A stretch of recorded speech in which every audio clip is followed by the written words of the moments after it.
Ryan Seacrest here. When you have a busy schedule, it's important to maximize your downtime. One of the best ways to do that is by going to ChumbaCasino.com. Chumba Casino has all your favorite social casino games like spin slots, bingo, and solitaire that you can play for free for a chance to redeem some serious prizes.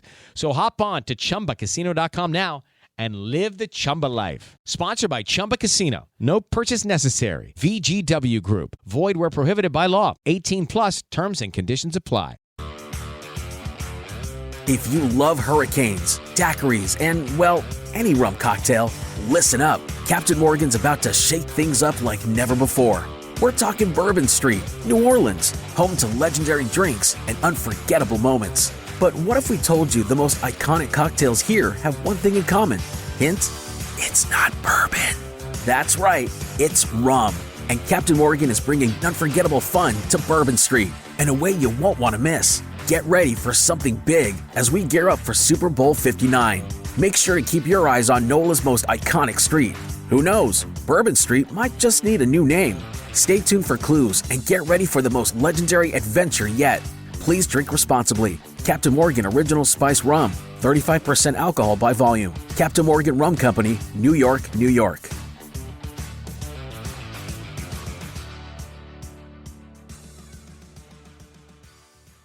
Did you hole up in a geodesic dome in the Sonoran Desert with the intention of murdering a hyper-intelligent colony of ants who invented crop circles?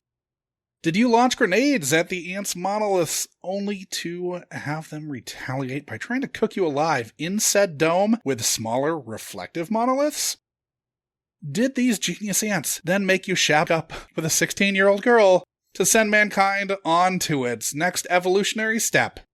If so, you may have just found quarter in the Unkind Rewind, where we succumbed to the ants are better than us, but we're just going to have to come to terms with this sci-fi horror film from 1974, Phase 4. Thrill me. I'm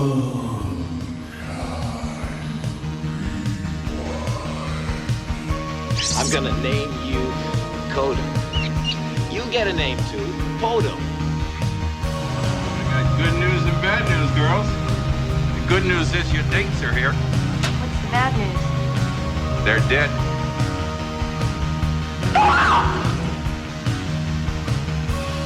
You too? You got a boner too? Blue Steel. Greetings from the land of sky blue waters, where I, Josh Dugan, have been diligently disassembling all of my electronics to make sure there are no ants inside chewing on critical wires. Dialing in from a floor in a New York high-rise where we can only hope he is high enough to be safe from our tiny overlords is my co-host, Sean McGrath. Sean, have you been rationing your grenades so as to not run out of them? I really want to know what a grenade does to an ant, because I don't even think it would bother an ant. But what I want to know is if the ants are communicating with the lantern flies that have invaded New York already this year. These are the things that land on this sidewalk and look beautiful, and then you just watch a bunch of crazy people stomping up and down the sidewalk. Sure. Yeah. The things that you used to see at the gas stations. Every gas station in the Midwest. Yeah. I'm imagining that the ants are communicating with those lantern flies. Presumably, yes. June bugs too, probably, right? I mean, it's just any of those like sure. reviled insects of the night. Yeah. This week, we are joined by our special guest, who appears to be lucky that she has not fallen victim to these terrifying members of the order Hymenoptera, as she's much closer geographically to our aggressors in Phase 4, Victoria Walsh. Tori, why don't you tell the audience who biffed it and didn't listen to last week's installment a little bit about yourself? Yeah, sure. I am just your average Royals fan, Chiefs fan, Kansas Cityan. Sports are like a huge part of my identity, but also so is like nerddom, movies and such. I have a mediocre online presence. It's not that bad. It's like what mine is. Yeah, so mediocre, right? It's not bad. Yeah. It's not, like outstanding either. Sure. Yeah.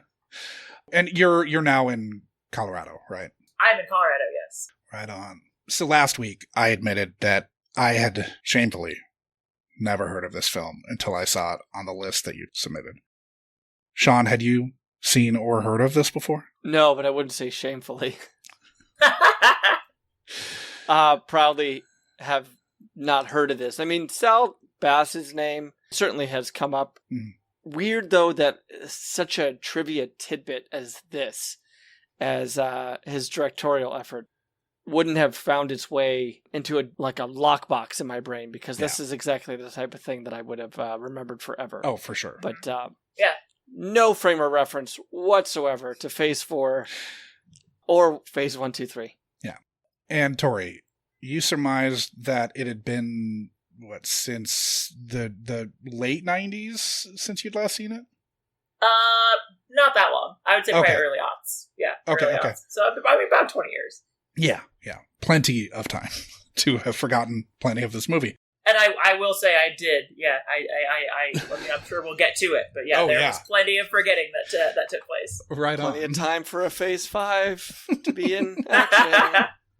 In searching for this movie, I did find on Amazon Prime that there is a movie called Phase 7, which has nothing to do at all with Phase 4. Unfortunately. But I thought it was just okay, so they're we just skipped Phases 5 and 6, we're just right on to Phase 7, right? Which appears to be like a boxing movie or something. Okay. So, Phase 7 apparently is ants take over humans and fight each other. Okay, fair enough. It's Rock'em Sock'em Humans. Yes, exactly. Okay. I hope we get another guest who grew up with Phase 7. What's funny, too, is my brother and I were talking about this, and he actually watched the movie with me when we did our little rewatch. And he had never seen it before, never heard of it before either. Didn't hate it. I kind of thought that he was going to hate it, honestly. I fully expected him to be like, why'd you watch this? This is terrible. Because he's not a big insect guy. Okay. But also, it should, it's not a perfect film, right? As I think we might have alluded to already. But I might beg to differ, but we'll get there. The thing that was really interesting to me is that there's another movie called Series 7, too. Not Phase 7, but Series 7. I don't know if you guys have heard of it. But he was like, I'm surprised you didn't put that on the list. It's like, listen, if I hadn't seen it within the last 3 years, I would definitely have. But sure. I've only heard of the Secaucus 7, which is sadly not related. Yeah, Return of the Secaucus 7 is not. If you guys need me to come back and do a Series 7 episode, I'm happy to do it. Okay. We didn't talk about this last week, but one of our guests, who we just recorded with for Cloak and Dagger, Mike Wiebe, who's he's in Riverboat Gamblers and Draculas. He has actually... Those are bands, by the way. Yeah, those are bands. But he's actually written a fucking song about this movie. Oh, for real? He was so jazzed to hear that we were doing it because he fucking loves this movie. He hadn't seen it until a couple years ago, but he was like, oh no, that movie's sick. What's the song? It's just called Phase 4. Oh, fuck yeah. He's just recorded it as a demo right now. He's not sure how it's going to end up going out there, but we should somehow find a way to. I'm hoping to include it in the episode that drops after this, the Q's and T's once this is dropped, so people have more context for it. Hopefully, we can find a way to get that song in. Somehow. Yeah, Mike, get on that. Now, when you were describing your childhood, going right into it. Oh, yeah. You painted a picture of a self-contained home life far removed from the town and school district where you didn't live anywhere near your friends. Do you think that the isolation that the main three characters experienced in Phase 4 struck a chord with that isolated younger version of yourself? I didn't really think about this at the time, but in rewatching the movie, that was actually something that stuck out to me. It was like the entire movie basically just takes place with these guys in a dome by themselves, cut off from the world, radio doesn't work, nowhere to go, no escape, we're stuck here on our own with each other, ostensibly. But then, eventually, it's just the one guy by himself, right? So it's okay, well, yeah, the Lone Ranger. So yeah, I definitely do think that struck a chord. Yeah, and thinking of other movies, too, from that era of my life that, have really resonated and really stuck with me, a lot of them have that common theme of a man alone or a person apart, somebody that's isolated, sometimes physically, not always physically, right, but isolated in some fashion, whether it be emotionally, psychologically, physically, sometimes all of the above, right? I'm thinking of Solaris, I'm thinking of Vanilla Sky movies where thematically, the protagonist is kind of on their own. With the Solaris, are you going to the original Russian one or the... No, the Soderbergh, the Soderbergh one. Mm-hmm. Not that the Tarkovsky one is bad. Sure, it's just, it's harder to rewatch because it's very fucking long.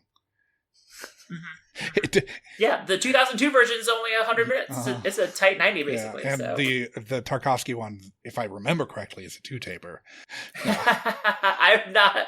Oh, man, I've only ever seen it digitally, but that might be the case. Now, as a latchkey kid, was there anything resonant to you about Kendra, who was meant to be 16 here, finding herself without parents or guardians? I actually found myself hating Kendra. Okay.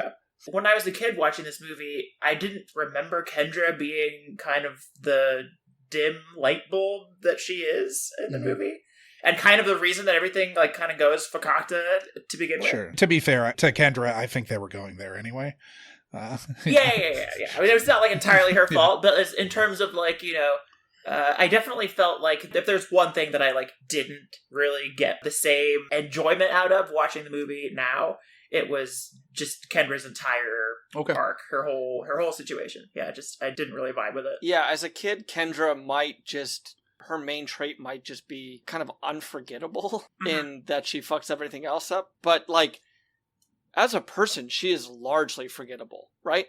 Like, she does not stand out. No, complete cipher. Right? Yeah, but you almost have to kind of be an adult and go through having roommates and go through, like, people aggravating you and having not a great explanation as to why before you really start to, like, dread Kendra. That's a good way of saying it, yeah.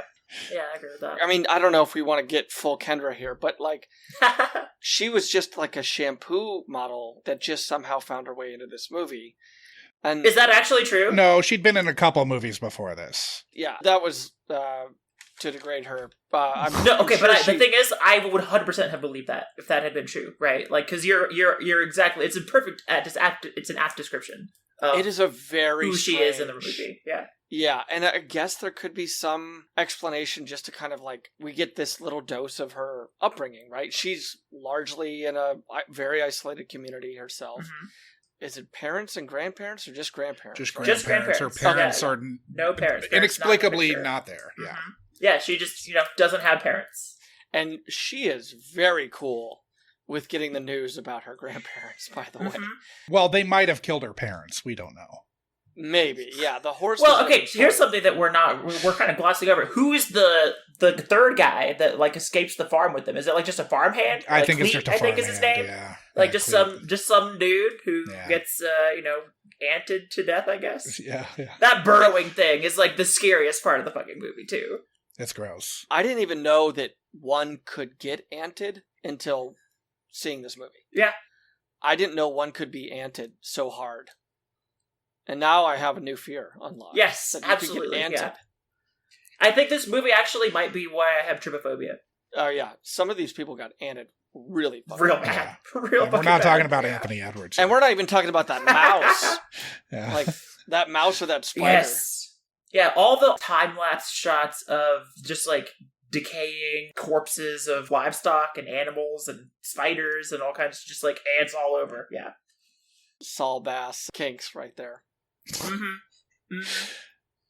It definitely shows that this guy is a title sequence guy, right? Oh, yeah. There's definitely a lot of those kind of esoteric, like weird, artsy, like 70s montages. In the we'll film, definitely get into that a little more later.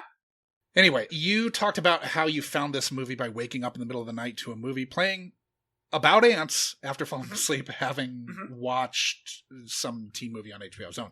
This is something we really haven't dived in before with the guests, whose relationships to the films we watched were largely related to having rented the movie. Do you remember any of the other gems other than Solaris and Vanilla Sky that you stumbled upon on late night cable, on those niche movie channels? Series 7 is one of them that we were just talking about earlier, yeah. Solaris, Vanilla Sky, I mentioned those. Let's see. Honestly, the thing is, a lot of the time, I wouldn't get the name of the film. Because, like, you're just on, and by the time I think to, like, open up the TV guide and look at what the movie is, the movie's over, and it's on to the next thing. I'm sure that there are others. If I had thought about it a little bit more ahead of time, I probably could have gotten some, but... I'm springing the stuff on you. None are coming to mind, really, other than the ones we've already talked about. Okay. But I do think that is... We touched on this in the pre-interview, too, but one of the things that really kind of makes this movie stick out in my mind is kind of how it just almost just fell into my lap, metaphorically. Not something that I ever sought out or had heard of. And had it been incumbent upon me to like go and find this movie, I never would have heard of it or seen it, just like you guys, right? Like the fact that it was just like served up on a platter. Yeah, it wasn't like you were into creature features and then just eventually found your way to ants. No. Okay. And in fact, I don't even really like creature features. I was watching an episode of Actually a couple of days ago, that show on Dropout, and they did a mini game where it was like name the creature from the creature feature, right? And the only one I knew was the goblins from Troll 2, out of like the 9 or 10 ones that they did, right? And like, yeah, I mean, Gremlins is basically like as creature feature as I typically get, aside from obviously Phase 4. Sure. But I don't see this as like a creature feature type movie. I mean, it has a lot of common elements, but I don't think that it really is one of those, like, you know, Creature from the Black Lagoon or like Ghoulies or one of those, like, Leopard. It's not one of those types of films. That would have to be them, right? If we're talking ant creature features, it's going to be the giant ones that have been ballooned up with gamma rays or whatever the hell happened. Yeah, exactly, yeah. So we're going to throw to your first clip here. While talking about how you first happened across this film, you spoke to how Phase 4 struck you then. It had a lot of that kind of... Zack Snyder wasn't a thing yet. Sure. But it had that sense of being like a dystopian film that prized imagery and like the vividness and the evocativeness of the imagery in the film. Almost more than the actual content of the film. Which now is pretty much how every film is made. But at the time, it struck me as being like, wow, this is a movie that almost exists like for the sake of itself. Like this is really interesting to me. Having not seen this in all these years, did you come away still thinking that it prized the image over the content of the film? I would say not as much as I did in that clip, for sure. But I do think that it's still a solid take on the film. I mean, it definitely has the feel of... Yeah. And there are still some sequences that seem pretty gratuitous, right? Like, it's just imagery for imagery's sake. Sure. It's only like an 84-minute film. You could probably cut it down to 70 minutes and not really lose a lot of the actual structure of the film. But what about all the ant footage? I don't know if it would be a better movie by doing that, right? Because, like, a lot of that actually does go to selling the world and kind of the stakes of what's happening. Building the inevitability of the ants. Yeah. Right. Yeah, exactly. But yeah, it's definitely a movie that... I still like the Zack Snyder comparison, honestly. Like, it's a movie that draws inspiration from Saul Bass's own background as like a title sequence guy, and it shows his origins in ways that more traditional films really you don't see a lot of that type of stuff. Sure. Did it work more for you now than before or less? It's hard to say, honestly. Parts of it still absolutely hold up.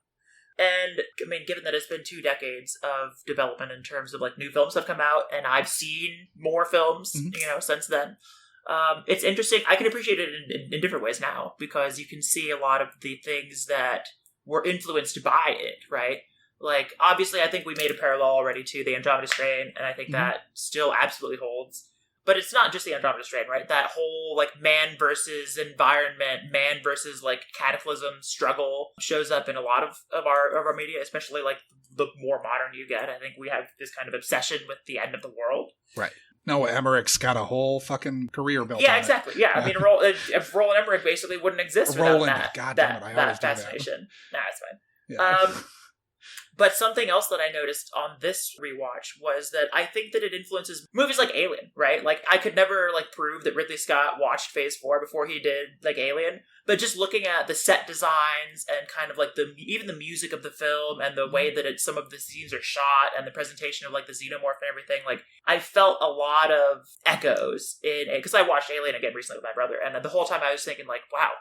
The whole time I was watching Phase 4, I was thinking, like, this, even the design of the dome structure and, like, the feel of the Narcissus or the Nostromo as compared to what they're doing in the desert. It has that same kind of, like, very industrial new tech vibe. Yeah. And they do talk about in Aliens, they talk about kind of the proximity to ant kind of systems, biosystems, having a queen, that kind of thing. I think Hudson says, They're not fucking ants, but something to that degree that we're operating in the same kind of... that definitely sounds like that's a... They're not fucking ants, man! But I also... I couldn't help but think of the Warriors, especially early on here, because we have these ants, right, coming together that have never, like, peacefully coexisted unprecedented before. Yeah, right. And ants that, like, don't really speak the same language, and that are can enemies. they dig it? I don't... Yeah, apparently they can dig it. Because They literally dug a fucking murder box, and that guy fell into it, right? And no one shoots Cyrus, right? Yep. Like, when we have that fucking ant, and it also brought memories of, like, Zion with fucking Morpheus preaching to, like, the followers, and a lot of that... Before the orgy breaks out? Yeah, before the orgy. Part of that is just the subterranean nature of it. But I was like, wow, this is like all gangs becoming one gang. Like, the world is going to just roll over once. It's the reverse Tower of Babel, right? I mean, and actually, that's an interesting, because they kind of gloss over that in the intro to the movie, right? When he's just doing his, like, setup for the film. They kind of gloss over the fact that, like, oh, all these ants that have never worked together before now are working together. And it starts by killing a big fucking spider. Yeah, like, it's a serious thing. And you often see... I mean, it's literally the inverse of the Tower of Babel, right? Like, God smote us to all speak different languages because we were getting too powerful, right? We were getting too close to God or something. And so, like, if you take that away and suddenly the language is no longer a barrier, right? Like, that same logic applies to not just humans. I mean, any kind of animal kingdom thing, right? If the hurdle to communication is removed, then, yeah, that's scary. I wouldn't want to be on the other side of that. So the language of God's probably... squeaky ant voices, because I'm not sure how ants can vocalize. It actually like that. is, Sean. Trust me. Oh, it is. Okay. So if you get enough ants together, it's like this. a lot of weird screeching going on. The Ridley Scott read makes sense too, because he came from advertising, so it makes sense that, you know, he would be looking to another guy who ostensibly came from advertising. You know, he was a graphic designer who did a bunch of corporate logos and shit like that too. So it would make sense. Yeah, that checks out. It is Ryan Seacrest here. There was a recent social media trend which consisted of flying on a plane with no music, no movies, no entertainment. But a better trend would be going to ChumbaCasino.com. It's like having a mini social casino in your pocket. Chumba Casino has over 100 online casino-style games, all absolutely free. It's the most fun you can have online and on a plane. So grab your free welcome bonus now at ChumbaCasino.com. Sponsored by Chumba Casino. No purchase necessary. VGW Group. Void where prohibited by law. 18 plus terms and conditions apply. If you love hurricanes, daiquiris, and, well, any rum cocktail, listen up. Captain Morgan's about to shake things up like never before. We're talking Bourbon Street, New Orleans, home to legendary drinks and unforgettable moments. But what if we told you the most iconic cocktails here have one thing in common? Hint? It's not bourbon. That's right, it's rum. And Captain Morgan is bringing unforgettable fun to Bourbon Street in a way you won't want to miss. Get ready for something big as we gear up for Super Bowl 59. Make sure to keep your eyes on NOLA's most iconic street. Who knows? Bourbon Street might just need a new name. Stay tuned for clues and get ready for the most legendary adventure yet. Please drink responsibly. Captain Morgan Original Spice Rum. 35% alcohol by volume. Captain Morgan Rum Company, New York, New York.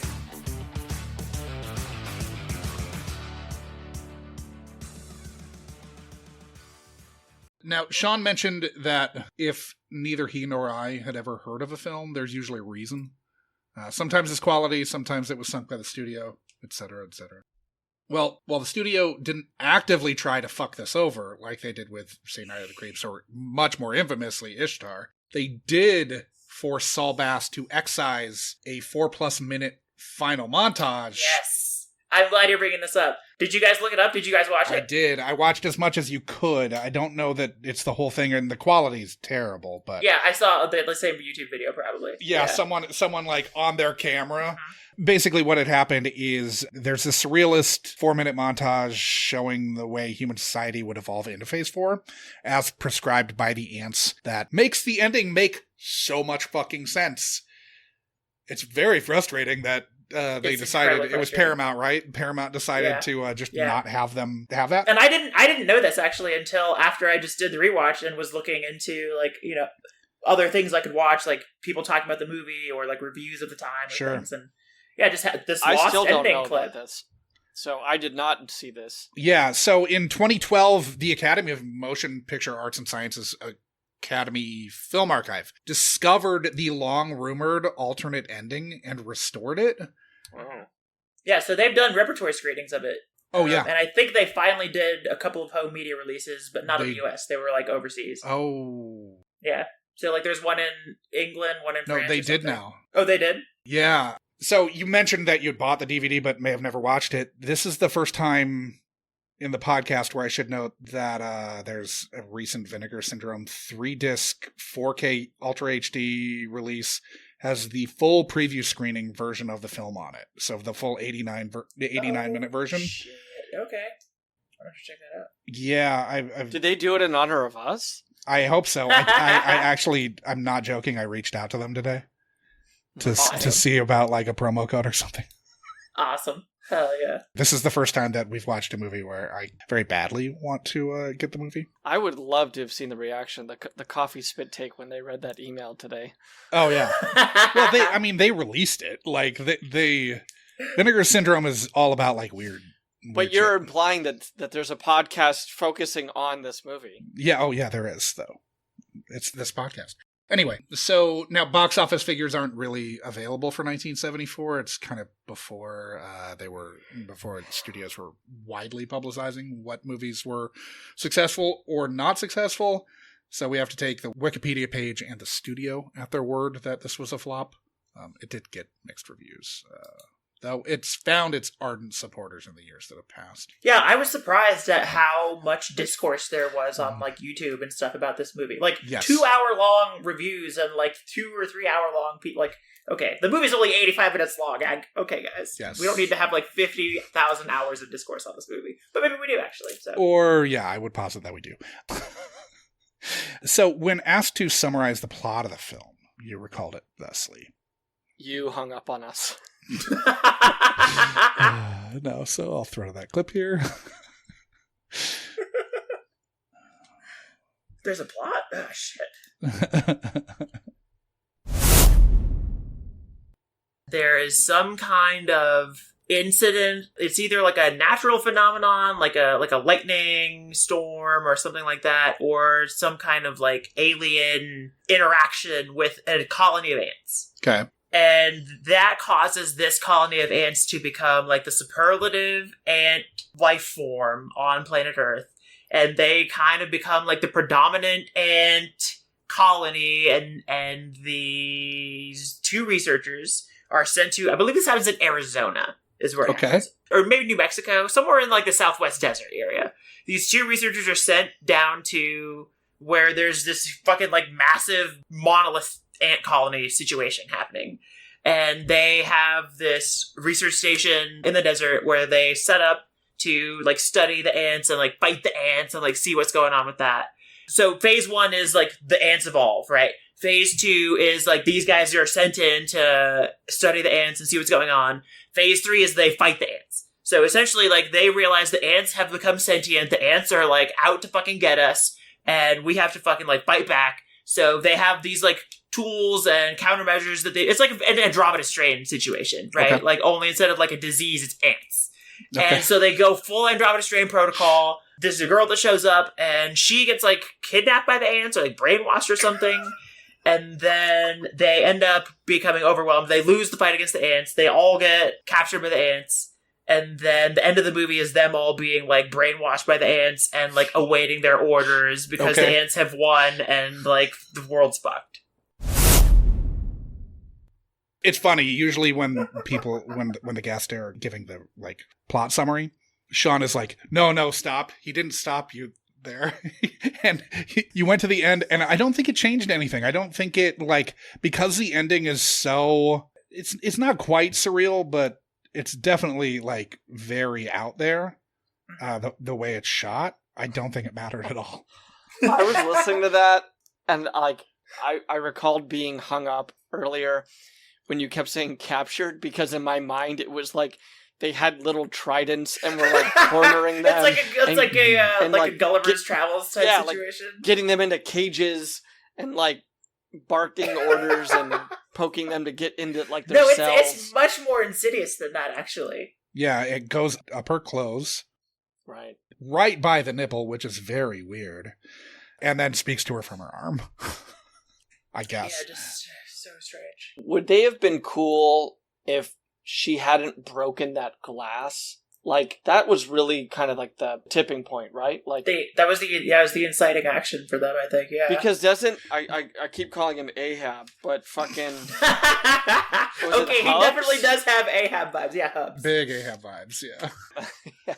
Like, that was like kind of when Hubs got it, right? Mm-hmm. And then his arm swelled. Yeah, that's when he got bit. Yeah. Do you think Spielberg saw this? Oh, for sure, right? For sure he did. Yeah. And that's why it's Quint, right? I've seen Josh twice, but... I will say, Josh, that if we're hanging out... Cronenberg probably too, honestly. Yeah.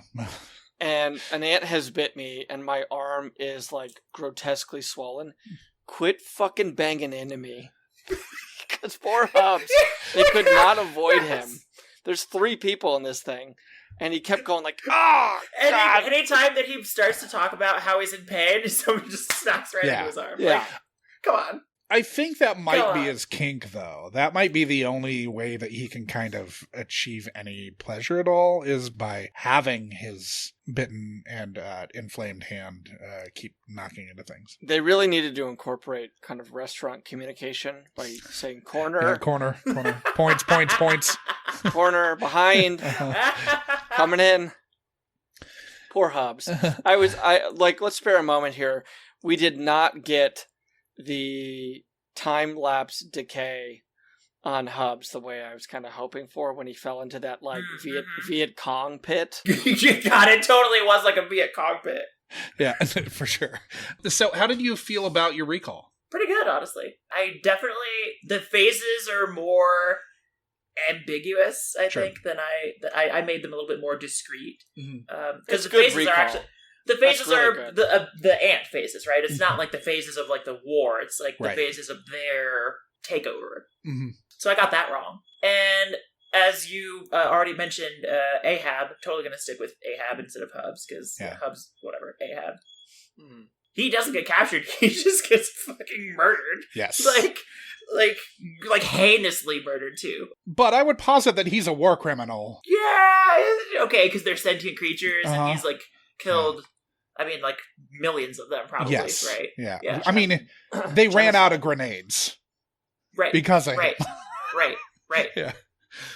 Yeah, so that actually makes me wonder too, like, if he hadn't blown up all the towers, would they have been able to live how in do harmony? Events progress, right? I got a lot of notes because that seems like that's what triggers the takeover at the farm too, for sure. Which eventually leads to Kendra showing up, which eventually leads to the whole thing going sideways. So yeah, did any moments especially stick out as ones that you'd completely forgotten or misremembered?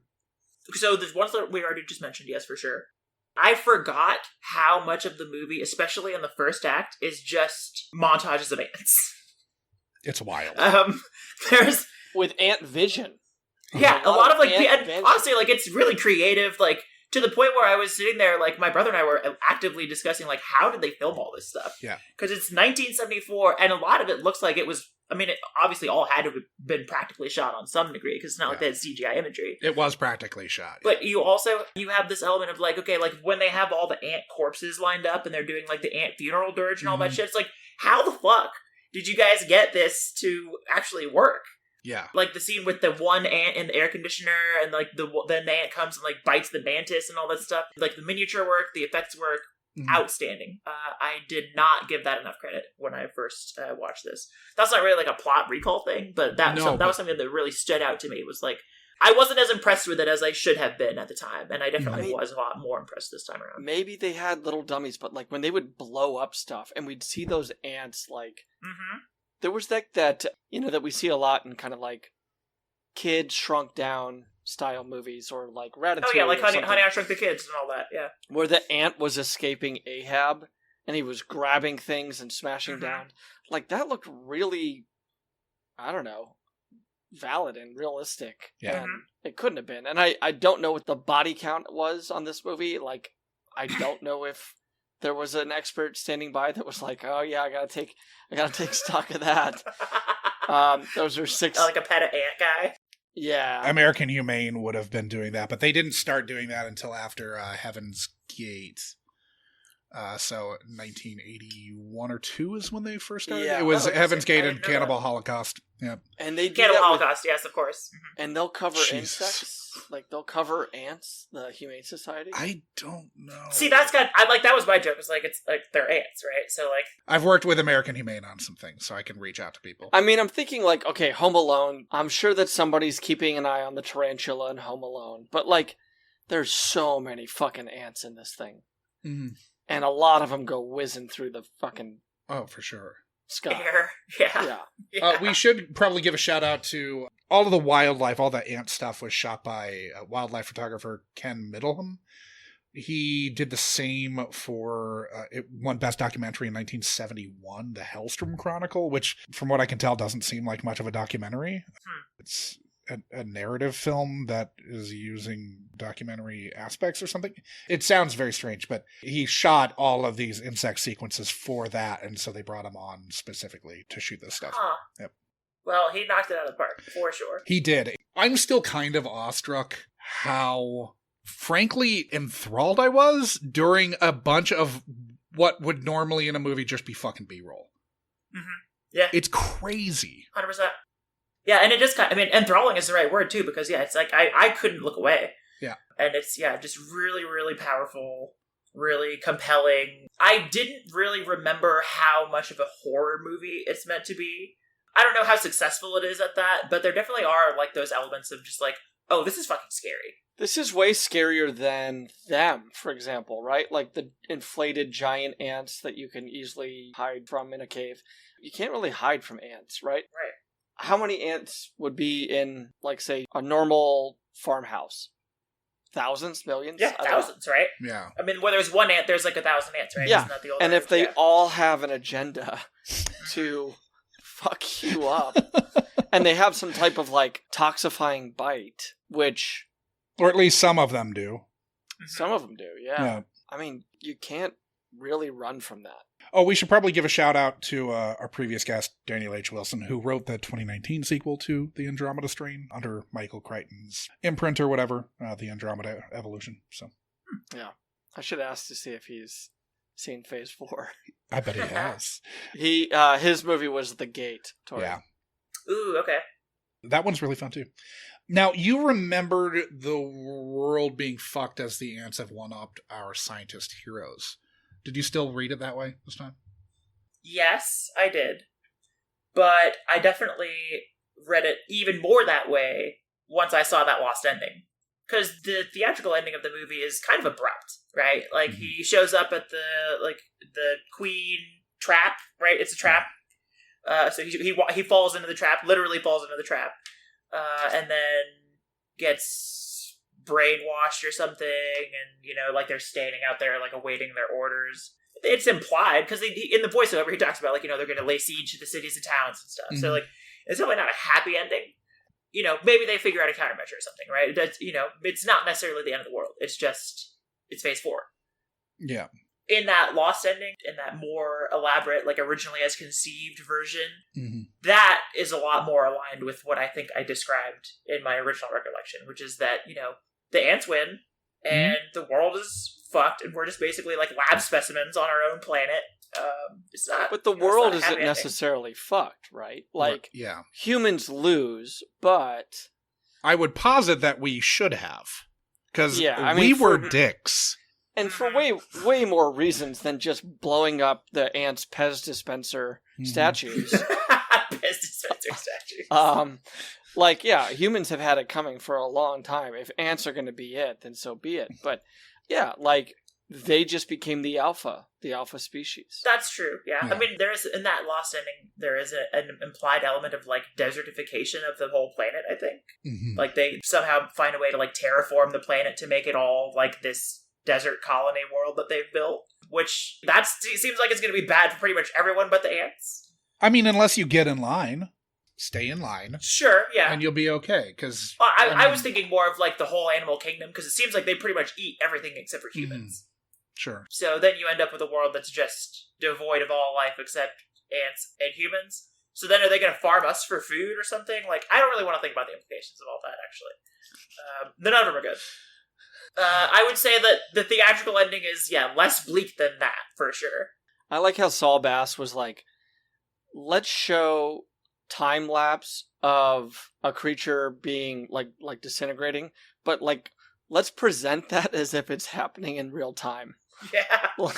Like it would have taken hours to like say watch that mouse whittle down to the bones, but it was like, oh my god, these ants are moving so fast. We never really did see that. I think like also the justification for humans losing here also, he's definitely has a bias, because there was like that imagery of like the dead ant carcasses that was straight out of like Gone with the Wind, like when we see the losses of Civil War battles. Like, Saul Bass is not, he's got a foot like on the pier, and he's got a foot on the boat. Yeah. Well said. I mean, it definitely it goes a long way to like humanizing the ants almost. Which for sure. Kind of interesting words there, but yeah. It seems like it's chewing on the issues of colonialism. Like the British scientist is the first to like resort to drastic, violent means. Yeah. And then he enlists the American to do as he does. And then it feels like it's also playing around with like humankind's, or I guess more specifically here, mankind's tendencies towards using violence as a solution for conflict. And it feels like man's, in this case, the two scientists, man's reluctance to a system where all could be working toward a communal goal is here. And the ants are essentially Russian soldiers lining up to die at the Eastern Front, just to be replaced by another regiment of soldiers. Oh, they have no problem dying for the cause. Yeah, absolutely. Well, I mean, you saw when they did the carrying the yellow rock in, right? I mean, like, they don't give a shit. Like, one dies, the other one dies. Just keep carrying the fucking prize, right? Yeah, that's so they can get, immunity to it.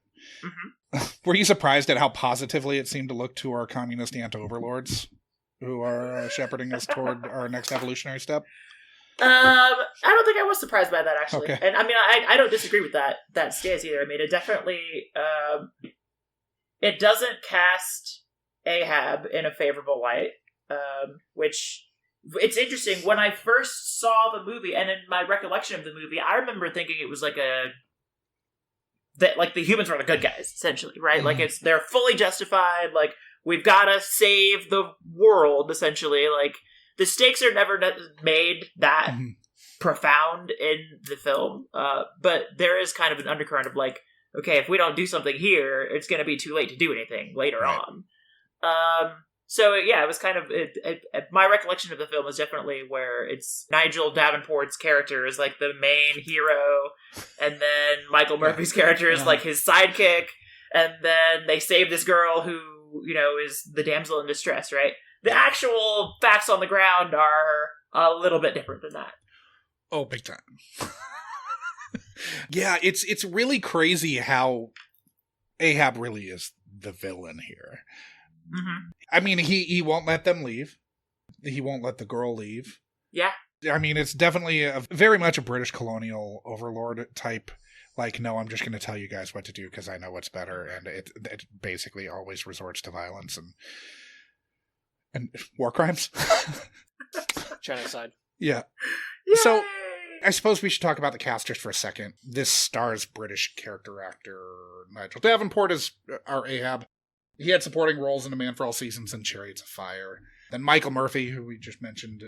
We, on the podcast, know him from Cloak and Dagger. I don't know who, we should probably keep a tally of, like, these recurring actors on the pod. Yeah.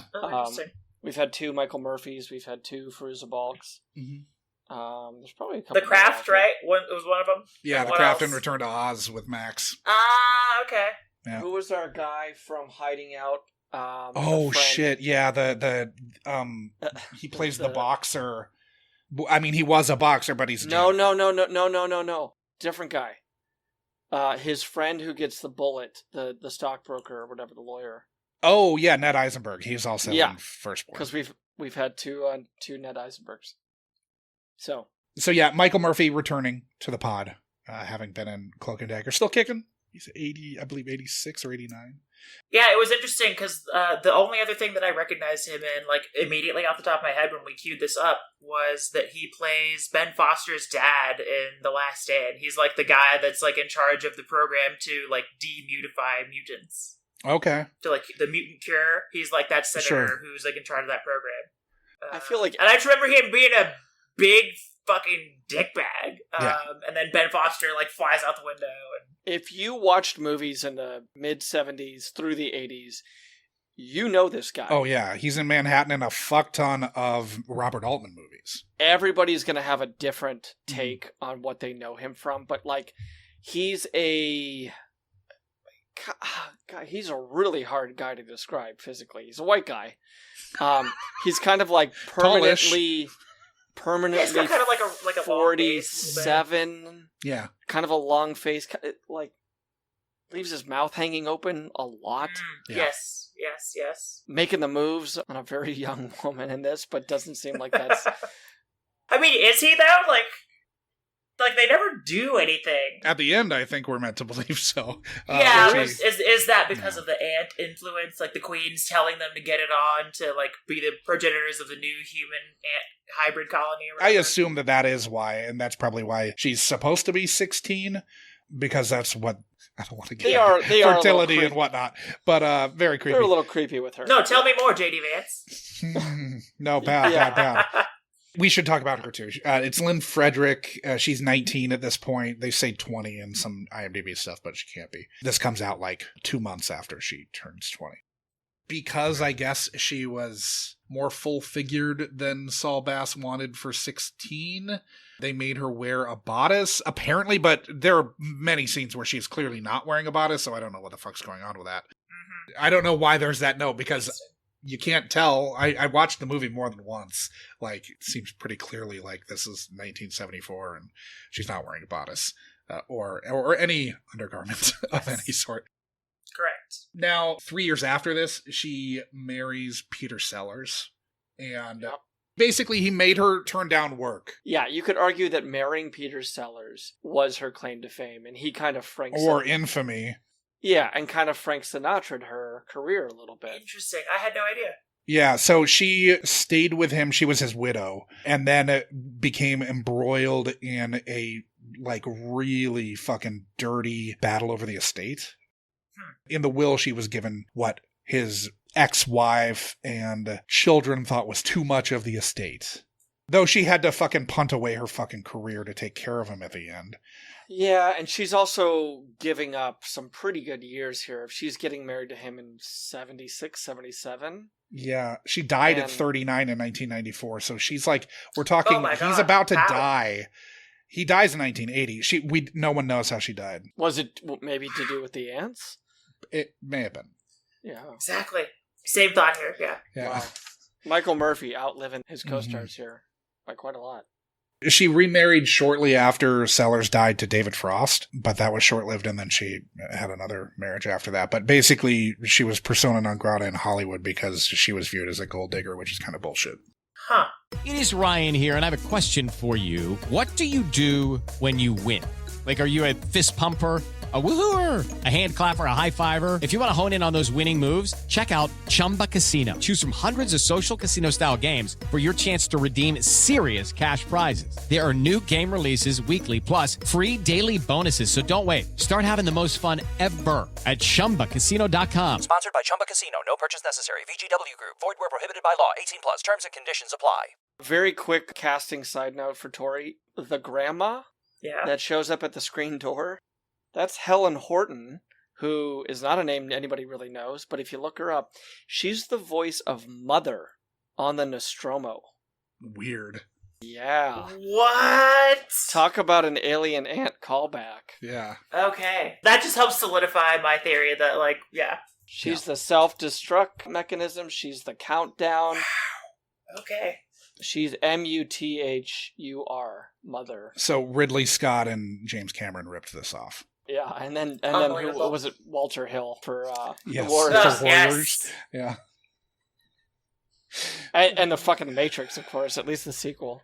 There's a lot they stole from this. Yeah. Wow, that's crazy. And I believe the community is Paradise City. Yes, Paradise City. So Guns N' Roses, GNR, of course. yeah. Mm-hmm. Yeah, come on, jeez.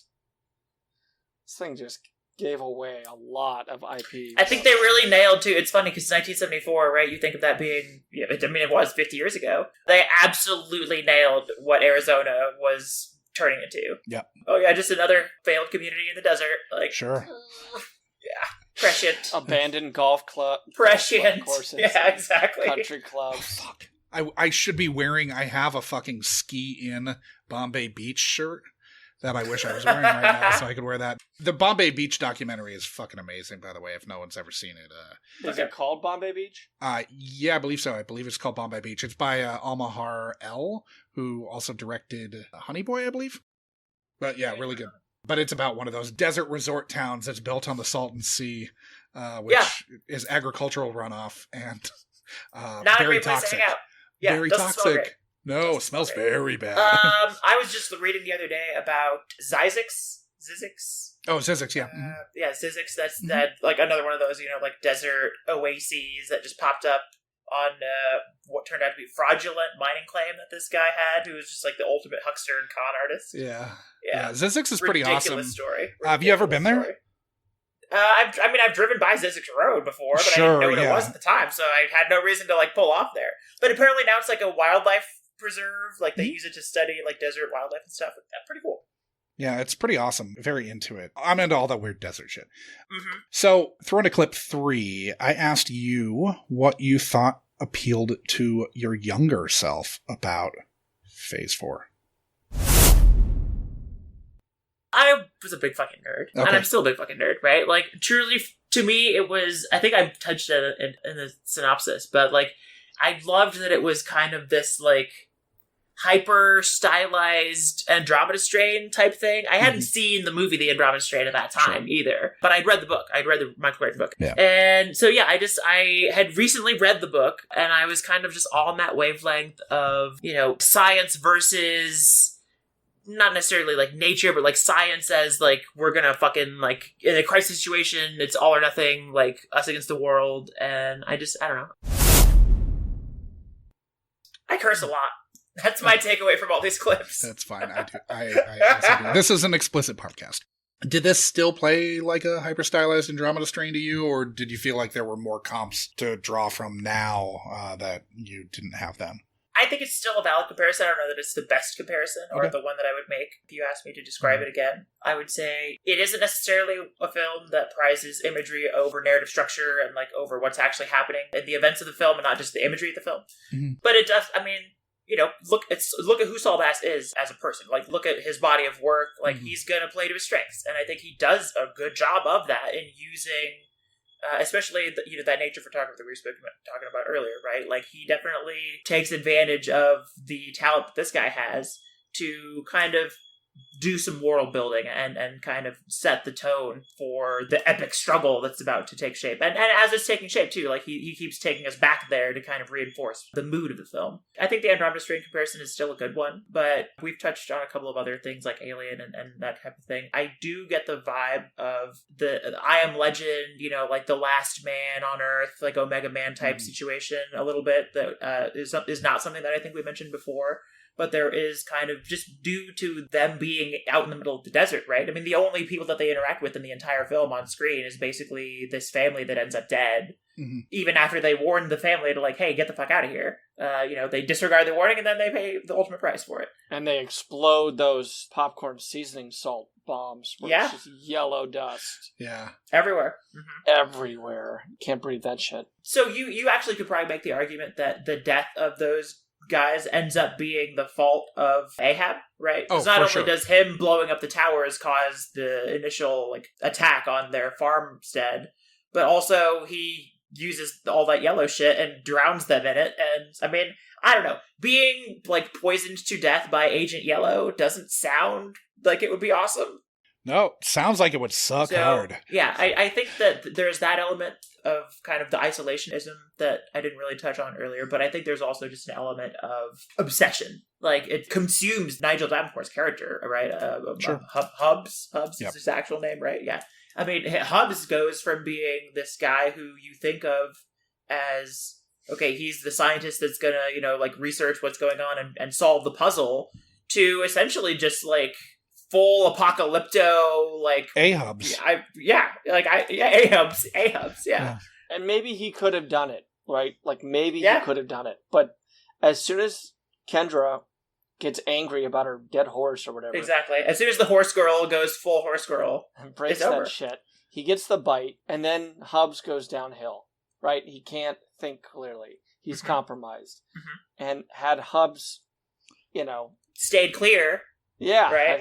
Had he had the pure blood without having the antitoxins, who knows? He could have saved the world. Is this movie more anti-British Empire or anti-equestrian? Yeah, that's a good point. Oh, man, I think it's definitely an anti-horse girl movie, without a doubt. Okay. Here's the thing. If you're a horse girl in the British Empire, this movie is coming for you. Yeah. Yeah, it's coming for you big time. Was it obvious to you guys, like, from the jump that humans were kind of the bad guys in this movie? I didn't pick that up. No. I think once you get enough of a glimpse of A-hubs, yes, absolutely. And it's pretty early on to me that it reads that way. Like, certainly by, like, the 30-minute mark and probably before that. I thought it lingered a little bit longer. I definitely think by the time that A-hubs is trying to smash our yellow ant or whatever, we're rooting for the yellow ant. For sure.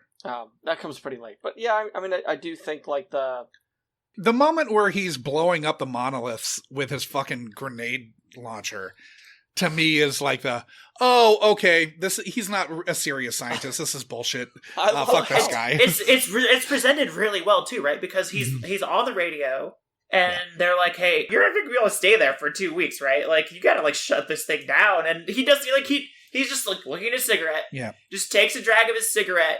And it immediately just cuts to monolith exploding, right? We never follow up with what the guy on the radio is saying about them not being able to stay for 2 weeks. Like, that plot line just disintegrates immediately after that. Yeah. He goes out there, wastes all the fucking grenades, does his whole thing, and then comes back inside. And then later on, the guy on the radio is like, "Hey, we were thinking about this. You should try blowing up one of the towers and seeing what happens." And he's like, "Yeah, I'll take that under advisement." After he's already committed the genocide. Yeah. Like, I'll think about it. But I don't think that A-hubs is representative of the entire human race in the same way. Like we still have Michael Murphy. We still have Kendra there, right? It's not like... Lesko, right? Lasco. If he's the only human and he's going through all this, then sure, like, we have a pro-ant bent. But we do have some people that we're hoping don't get time-lapsed eaten with those two. Well, they're the hope for the future. Sure. Yeah, even as, like, lurky and creepy Kendra can be at that lab. I also thought maybe somebody's mentioned this, but Invasion of the Body Snatchers is right around this time. And there's a lot of that type of, like... Oh, yeah. Mind control stuff. You're talking the second one with Sutherland, not the first one. The first one's from the 50s, I right? assume that's what you're talking What was... little sidekick there for you. What was the machine budget on this fucking movie? Dude, they were real machines too. It was real computers and shit. And they were just flipping. They were shit functional. left and they were fucking, like, frying them too. Like, let's just, like, destroy all this shit. It's wild. They brought in, like, it reminded me of, like, the computer lab from, like, Willy Wonka and the Chocolate Factory. Mm-hmm. It was just, like, spindles and... Yeah, with the guys that are trying to, like, calculate where the golden tickets are going to be, right? Like, I am now telling the computer exactly what it can do with a lifetime supply of chocolate. So they just... I mean, that's a few years earlier. Did that shoot in Kenya, too? Did they use the same computers? No, but British. The ones that were left. Oh, no, the inside was at Pinewood. Never mind. Exteriors were in Kenya. Yeah. But they just, like, shipped down all these giant computers that are probably, like, far inferior than your... So, speaking of now, the machines and the technology that's portrayed in the film, right? I mean, we've already talked about Alien. Something else that I got, that I haven't seen this movie also in a really long time, but I remember seeing it as a kid. It's an Eric Braeden movie called Colossus, The Foreman Project. You guys heard of this? Oh, I have seen Colossus. Yeah, so it's like War Games type situation. Like, they build this supercomputer. Eric Braeden is a scientist on a team. They build a supercomputer. They turn it on. It's a little Skynet-y, right? Skynet type situation, yeah. I won't spoil the movie, but yeah, there's a lot of this kind of like really like big old ENIAC computer type shit going on. It was a great time to be analog. Like, it was just the fucking heyday of analog. How did all the science and technology stuff play now to adult Tori as an avowed nerd? I actually liked it. Okay. I think it works better when you don't try to just like techno babble things away. Like, for instance, the yellow chemistry thing, right? Like, I kind of like that they didn't really try to explain that, right? Like, you just take it at face value, right? Like, oh, they do some shit, we counter with yellow chemistry, right? Like, What the fuck is yellow chemistry? Not important, right? If that's where you're getting bogged down, you're focusing on the wrong details of the film. Well, right? especially like, this is Agent Orange's... Right, exactly. Like, it's 1974, we all know what it's supposed to fucking be in analog for, right? Sure. Like, how much fucking, like, DDT and shit did we drop on Vietnam? So... Right. Everyone knows what we're talking about here, and you don't need to belabor the point. Yeah, there was some interesting technology in how they were studying the ants, but they still had to, like, talk on the phone with a microphone. Like... Yeah, it's a little bit anachronistic on some of that stuff. But yeah, like, the way that they kind of hand wave away, like, the that might have been the thing. sat phone of the time. I don't know. Yeah. I'm sure they don't have a phone line run to that structure. Maybe that's the analog to the sat phone of the time. So, for one of the next clip, I asked you what memories stuck out to you most about your past with Phase 4.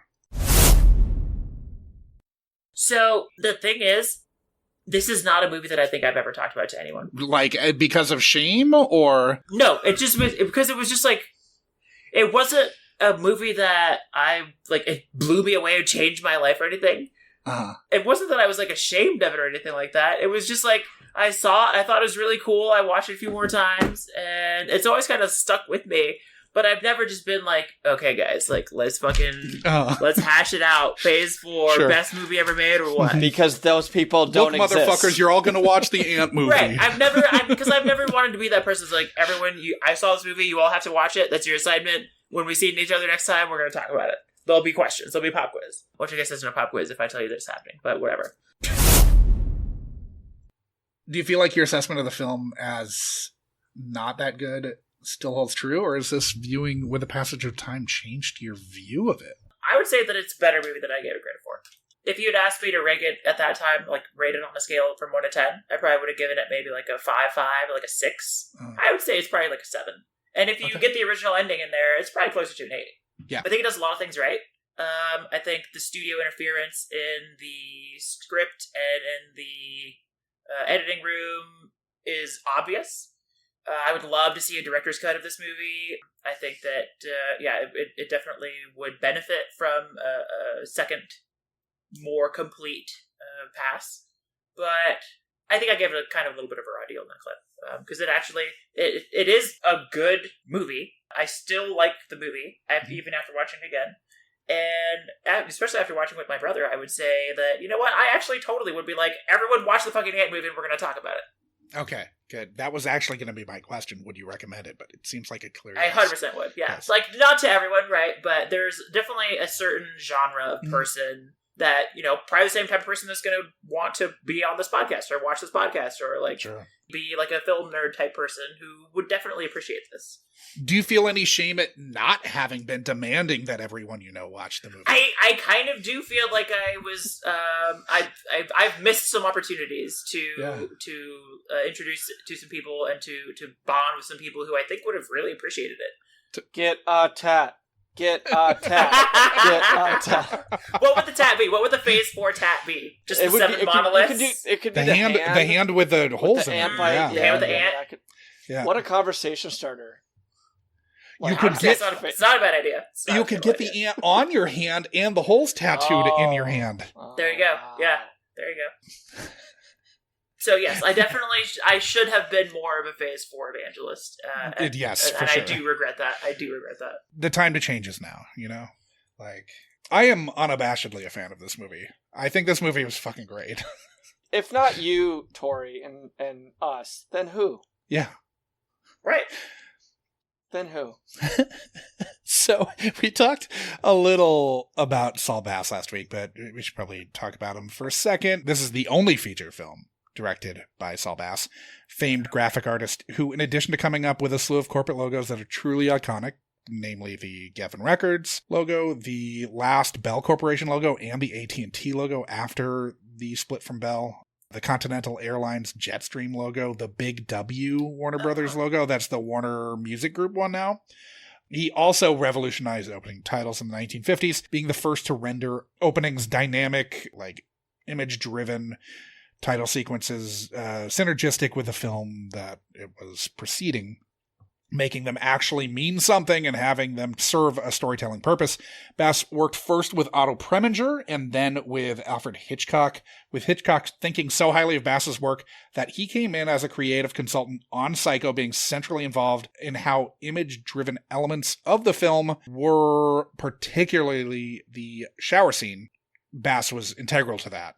After marrying Elaine Makatura in 1961, they collaborated for the next 30 years. All told, he and they worked with giants Billy Wilder, John Frankenheimer, Stanley Kubrick, Billy Wilder again, James L. Brooks, and Martin Scorsese. Both Billy Wilder. Yeah, both Billy Wilder. The one that everyone knows about. And the other one. And the one who did Grindhouse stuff. Yeah. He crafted some of the most memorable opening film titles in history. Oh, yeah. Very few of them have the kind of acid, like, psychedelic jazz score behind it the way that this one did, though. Yeah.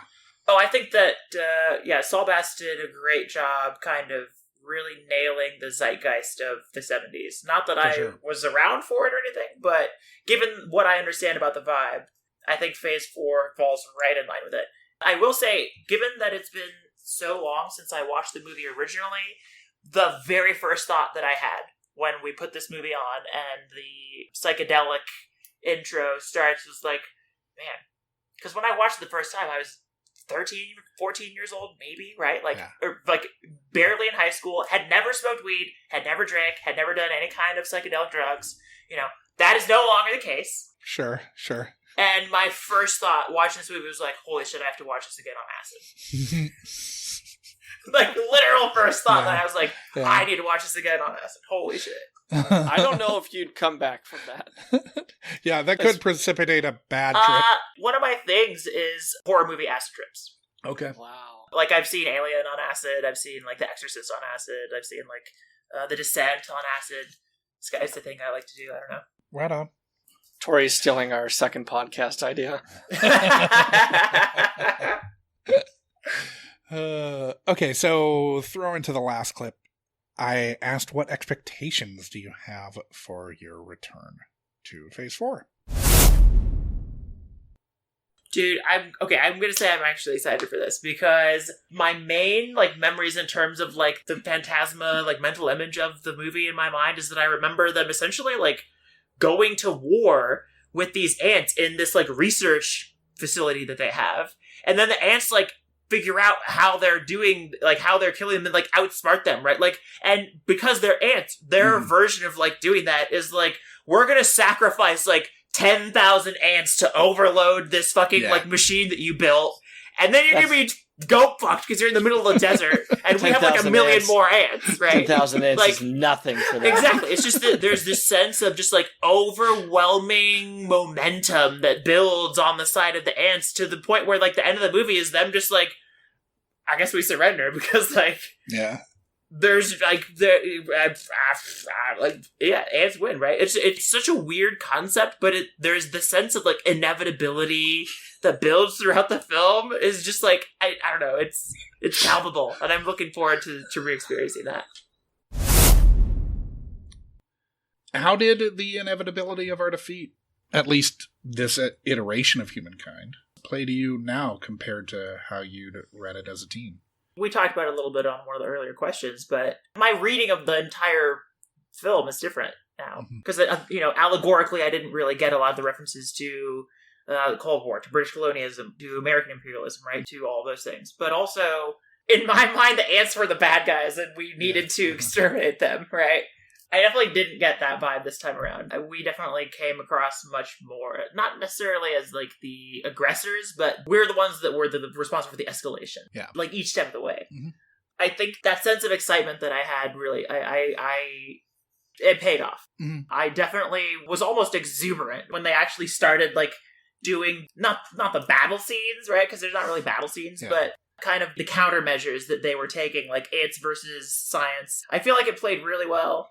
Ants versus, was it white noise? Was like one of their great weapons. Yeah, that was one of their things too. And just like the whole thing with like the game theory guy and his like linguistic adventures with the ants too, that like I could have done with another entire act that was just the escalation of the skirmish that they're going on. Because, you know, Ahab's even talks about, right, like, I've analyzed the records from the first skirmish, because the implication being that, like, oh, this is just the beginning. Like, there's going to be, like, future actions and things like that. And you get a little bit of that. But the movie that I really kind of wish that I had gotten, they almost made it, right, is just like a full-blown War of the Corpophages type situation, right? Like, just War of the Ants. I could have definitely gone to see it like a sequel where it's just mankind trying to save civilization from the ants or something. Like World War Z, but ants. Yeah. I just see you pulling a Kylo Ren and just yelling more. Yeah, you just want more of everything in this movie. Except Kendra, less Horse Girl. Yeah. Do you think that your read of the film having changed is related, like, has your sort of, like, personal political ideology changed or evolved in the intervening years? For sure, yeah. I mean, I was raised in a pretty religious, conservative upbringing. And now you drop acid to horror By films? this time, I had already kind of started to walk away from that stuff. It was actually probably right in that major crossroads in my life where I kind of made the final break from religion and from, you know, spirituality and kind of pivoted towards like atheism and away from conservative politics and all that stuff. Sure. So yeah, I mean, there definitely is an element of that to it. But I think a lot of it too is just that I'm more informed now, right? Like at the time I was still a kid, like very literally. Like I was a smart kid, but I was still a kid. There's that quote, right? Like, you're always an idiot. It just takes you 10 years to realize it, right? Yeah. Like, I'm still a complete dumbass. I'm just not going to realize it until I'm in my mid-40s, right? Mm-hmm. But I can say at least now, like, yeah, the Victoria back then, she knew some things, but she wasn't a Rhodes Scholar or anything. And not that I'm a Rhodes Scholar now, but, you know, I've seen some shit. The world has had to go through some shit, right? Mm-hmm. So, yeah.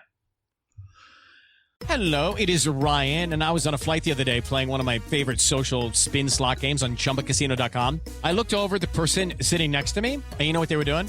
They were also playing Chumba Casino. Everybody's loving having fun with it. Chumba Casino is home to hundreds of casino-style games that you can play for free anytime, anywhere. So sign up now at ChumbaCasino.com to claim your free welcome bonus. That's ChumbaCasino.com and live the Chumba life. Sponsored by Chumba Casino. No purchase necessary. VGW Group. Void where prohibited by law. 18 plus. Terms and conditions apply.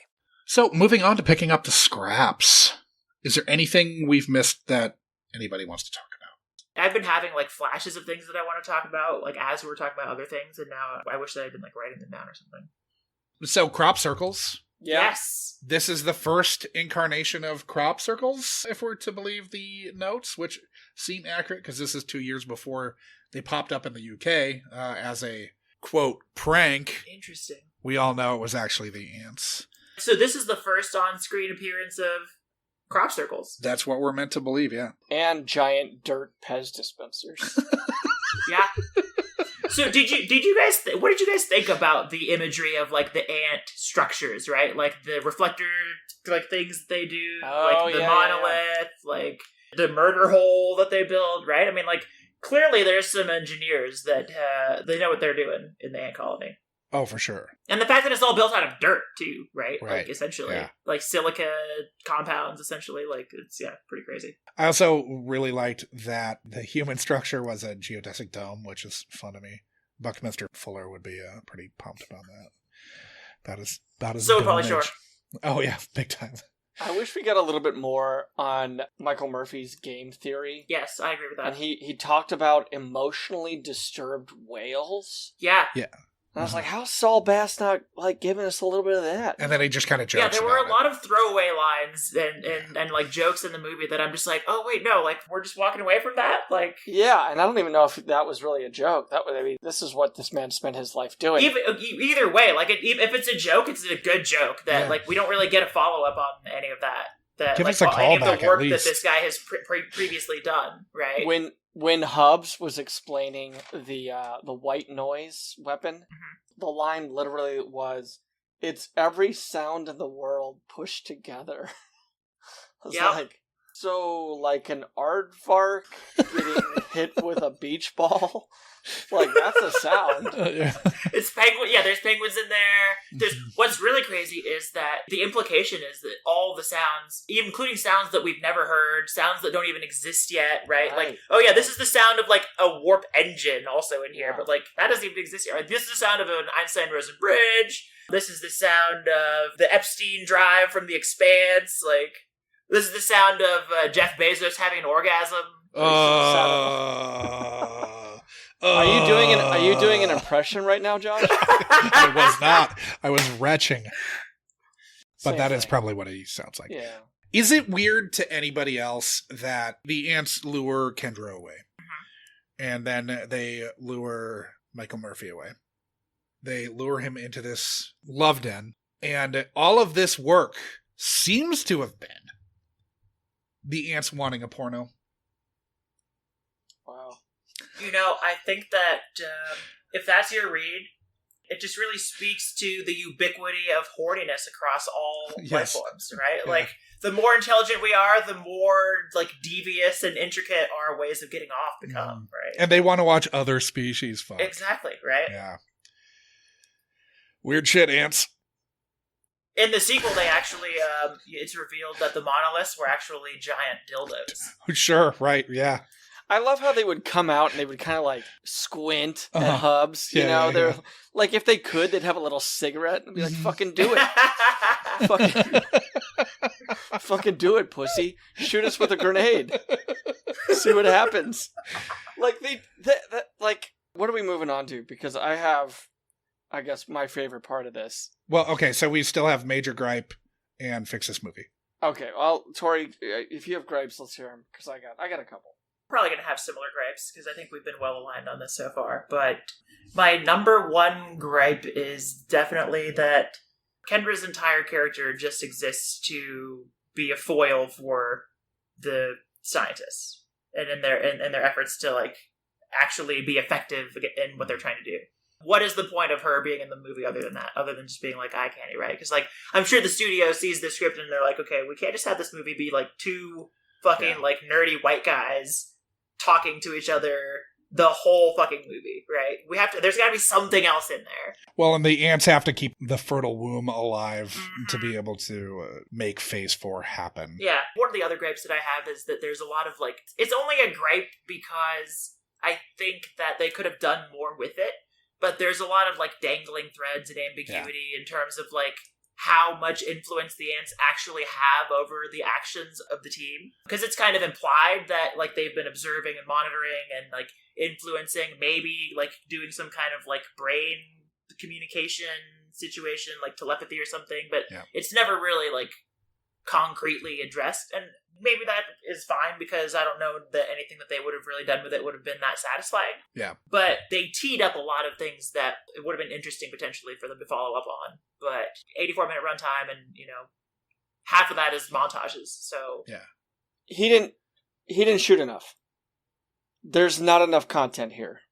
There's a lot of montage, there's a lot of B-roll. There's not enough story here.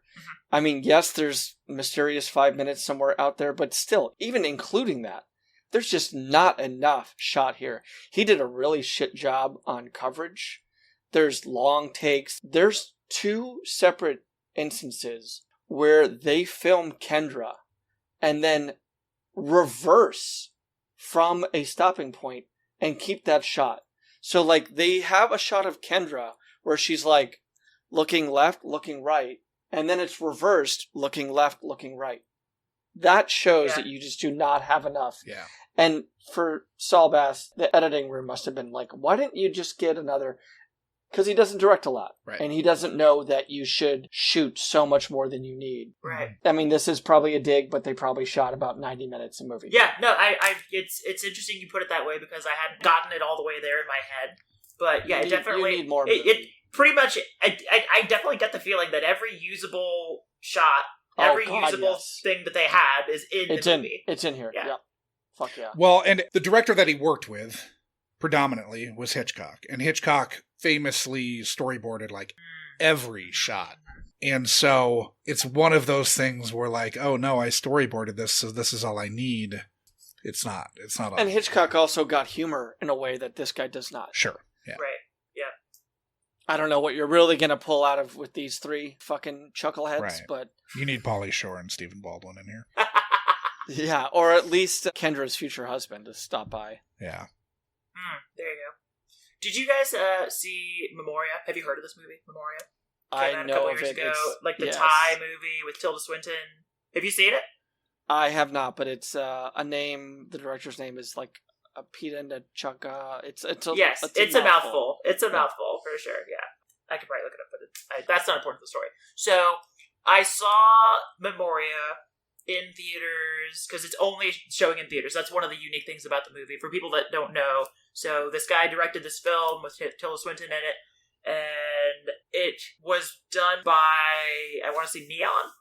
It was distributed in the United States, and I don't know if this has changed since it originally came out like 2 years ago or 3 years ago, but the original pitch was that the movie would always be playing somewhere. It was going to be a permanent road show, and the only way to see the movie is to go to the theater and see it while it's in your town. So it played here at the Alamo in Denver last year, 18 months ago, something like that, and my brother and I went and checked it out. Good movie.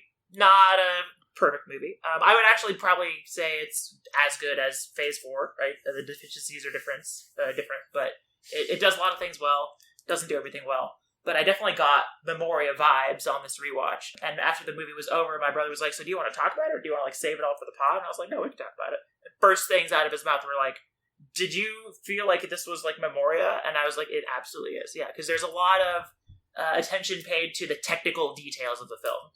Very much to the detriment of the actual plot of the film, right? Like, I feel like Saul Bass and his team were so concerned with the nature scenes and the ant scenes and the photography and the surrealism of it and the sound design, right? Like, absolutely meticulous sound design in this movie, right? And a lot of attention is paid to, like, these very, very minute technical details. And Memoria is similar in the same way because the sound design and the cinematography and the structure of the film is almost more important than what actually is in the film.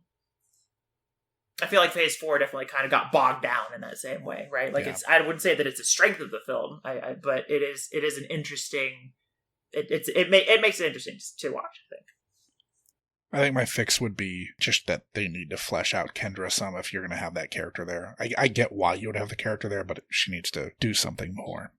You know what you probably don't need is the 3-person communal shower when they had to... Yeah, with a 16-year-old? Yeah, where they're doing like the delousing or whatever. The detox shower. And she's standing there and we see like bare men chests because of her height and like this pensive... I was like, I don't know if we really needed that. I mean, there are a lot of sketchy. Honestly, that's the other big fix is you can excise that character from the film entirely, and you don't really lose that much. Like maybe you have to come up with some alternate explanations for a couple of like key events in the plot, or you maybe write the script in a way that isn't so reliant on such an obvious trope. That trope always bothers me, just like the incompetent teenage girl shows up and fucks everything up. Or here's a fix.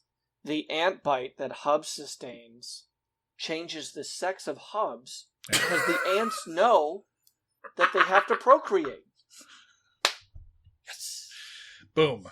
Jurassic Park. And again, like... Life finds a way. Yeah, when you were saying that, I was like, that's so Goblin, because you're like, you as scientists were so preoccupied with whether or not that like you're doing your Saul Bass impression. Another movie that I think this pulls from is fucking Jurassic Park, or vice versa, and The Arrival. We haven't even talked about that. And learning the 1996 one? Yeah. Or the Oh, man. the good one. Denis Villeneuve. Villeneuve. Just yeah. Arrival. Okay. Arrival, thank you. But the Yeah. the language of I actually meant to bring that up earlier as well. Yeah, because it definitely. this movie, like if you could just like see the family tree of Phase 4, Uh-huh. there's so many strange tendrils that come out of this fucking thing.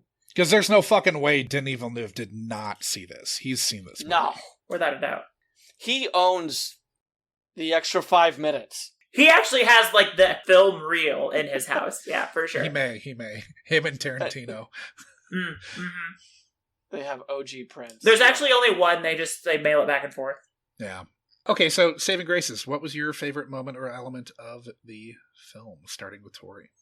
We can come back to you, too, if you want. No, it's hard to pick Tori just might one. not be able to come with one. Yeah, that's what I was going to say. It's hard to pick just one, is because there were a lot Tori's like the movie. 10 out of 10, no notes. I think that, but like, okay, the one standout moment that I have is it's the murder box. Because I had completely forgotten about that. It was so technically sound. When he goes outside, I'm thinking like, oh yeah, okay, like he's gonna follow her out to the anthill, and then the other, so they all end up at the anthill. But then no, he doesn't make it out there. He just falls in a fucking hole in the ground, Viet Cong style. And then just the imagery of like all the ants like shoveling the dirt out onto him. He's just like getting buried alive. Like, fuck, that's real. He got anted. These ants are fucking vindictive as hell, dude. Don't fuck with these ants. I think that the ant photography / ant choreography, if that's a thing, who's the wrangler on this fucker? Yeah, exactly. Like, what's the ant wrangling job look like, right? I have questions about that. Here's what I think, and I'm just realizing this now, is that probably took so much fucking time. Yes. To get something so small that they had no time for humans after that. I think they blew through so much budget getting all of that shit, but it looks fucking amazing. Yeah, it does. They had to spend 6 days on little ant running through the terminal as Ahab smashes it. Yeah. That they had no time to like flesh out Kendra or give like a little bit more character background or let's hear about emotionally disturbed whales. None of that stuff. So we're left with a little bit of a tease in terms of like wanting more with the kind of characters and the plot. Yeah. Well, and the motivations too, right? I mean, because we've talked about the game theory thing that they laid out for Lesko, but yeah, Hubs is supposed to be this like esteemed master biologist, right? And all we know about him really is that he has a swollen fucking hand and he really fucking hates these ants for some reason. He loves blowing shit up. Yeah, like... He doesn't like to shower alone. Yeah. And he'll drag a 16-year-old girl in there with him. Ooh, not good. Yeah, I mean, like I said, right? It's a great movie. I really enjoyed it. They're definitely... I had whitewashed the 70s, like, almost sort of a pornographic vibe that the movie picks up at times. I completely removed that from my mind. Yeah, I mean, I'm with you on the ant photography. I think specifically the ant scene that works the best is the fucking funeral. Mm-hmm. The funeral's fucking wild. Mm-hmm. But early on, before the humans show up, this is such a like experimental film strip, right? Like this is something like if you're a kid of the 80s that like the teacher wheeled in on a rainy day and like it was like Ants and You or like the world of Ants World or something. Yeah, totally. And it was some like 18-minute film strip that they tossed on some psychedelic acid jazz. Mm-hmm. And like you're like, okay, that was fine. Like let's go to lunch. And then we get the storyline, we get the VO, we get the background. But yeah, it was like this. You could have maybe done this nowadays in IMAX. Yeah, oh, for sure. And it would be like the world of ants and the technology to get them is probably so much more advanced. Like what you could actually film nowadays would be pretty impressive. Quick question. When do you think the first moment on the runtime of the movie, when do you think the first time we see a human face is?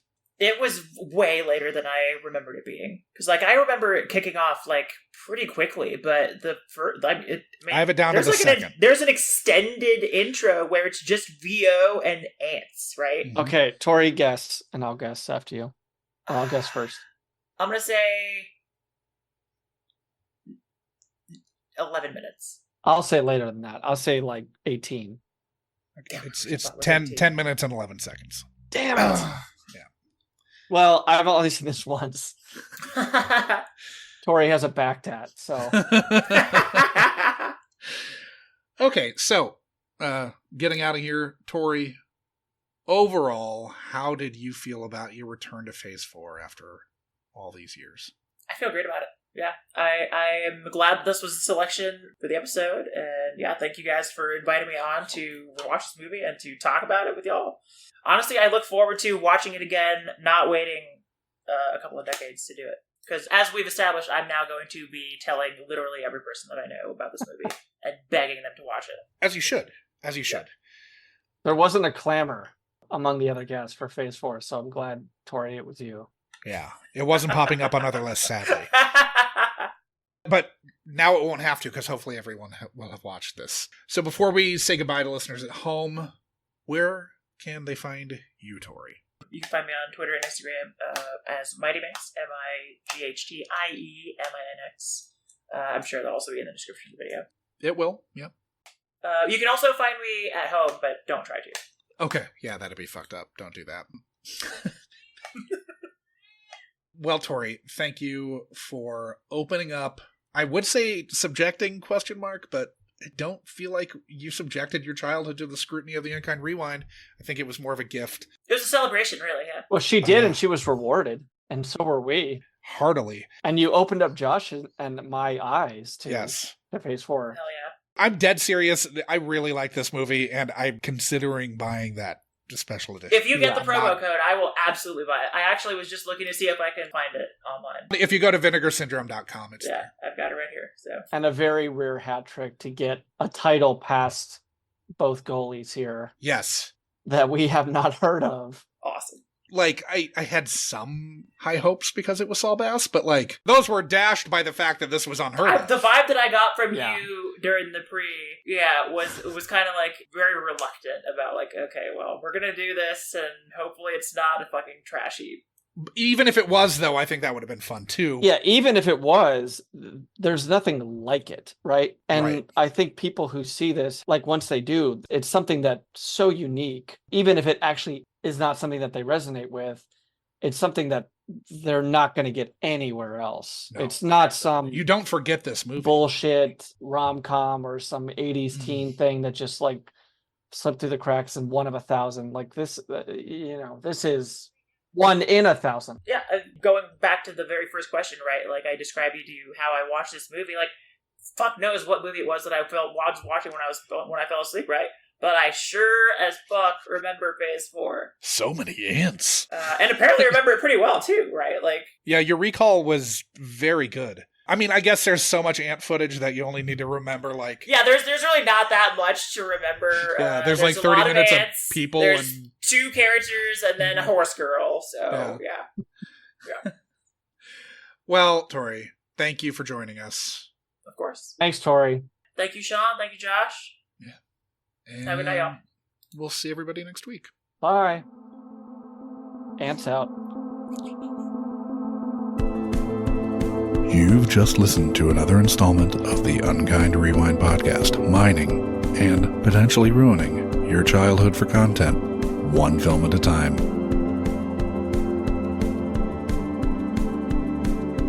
Unkind Rewind is a Munchcast production and can be ingested wherever you listen to podcasts and on the Unkind Rewind YouTube channel.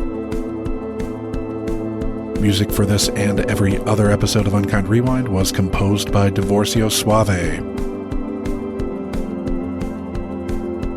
Rate, review, like, and subscribe to Unkind Rewind on Apple Podcasts, YouTube, Spotify, and Good Pods.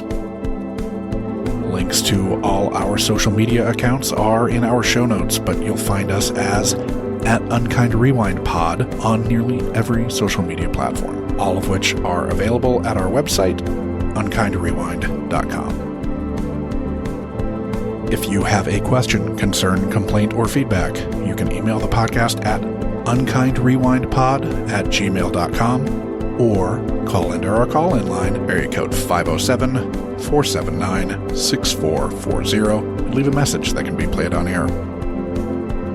Fans should join the Munchcast Discord to discuss this or any other episode of the Unkind Rewind with like-minded people. This dialogue may just make it into a future episode of the pod. The Unkind Rewind Patreon will be coming soon, so start squirreling that pocket change away. Thank you for listening to another Unkind Rewind.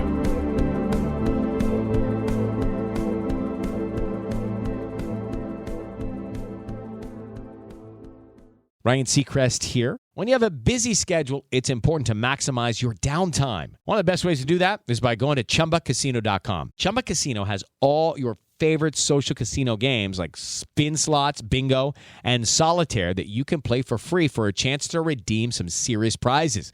So hop on to ChumbaCasino.com now and live the Chumba life. Sponsored by Chumba Casino. No purchase necessary. VGW Group. Void where prohibited by law. 18 plus terms and conditions apply.